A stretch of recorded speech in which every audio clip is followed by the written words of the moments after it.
अस्सलामु अलैकुम सामीन। 21 शाबानुल मुअज़्ज़म की तारीख़ शुरू हो चुकी है। 19 फरवरी है।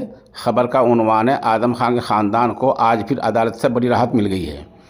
बता दें, दुश्मन जायदाद के मामले में, शत्रु संपत्ति के मामले में आदम खान के ख़ानदान को बड़ी राहत मिली है।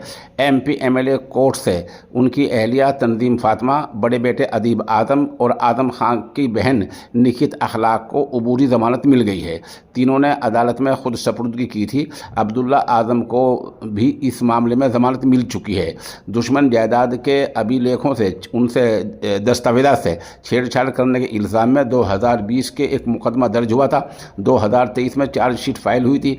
जेल में बंद आदम खान, अब्दुल्ला आदम और जौहर ट्रस्ट के अराकीन को भी मुलजिम बनाया गया था।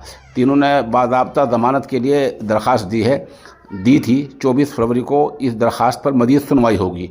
मुरादाबाद की MP रुचि वीरा भी कोर्ट पहुंच गए। उन्होंने तीनों लोगों से मुलाकात की। आदम खान की अहलिया डॉक्टर तंजीम फातिमा ने ज़मानत मिलने पर खुशी जाहिर की। तंजीम फातिमा ने कहा कि झूठा मुकदमा दर्ज किया गया था। हमने रिकॉर्ड रूम की भी शक्ल कभी नहीं देखी। वहीं अदीब आदम ने कहा कि जांच में सच्चाई सामने आएगी, मैं पूरी तरह बेकसूर हूं। इससे पहले बता दें, आदम खान के एक जो दूसरे बेटे थे और उनको जो है कल ही ज़मानत मिल चुकी थी।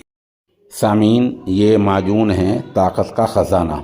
उम्र के साथ साथ जो कमज़ोरी आ जाती है, ये उसको दूर करने के लिए बहुत मुफीद साबित हुआ है।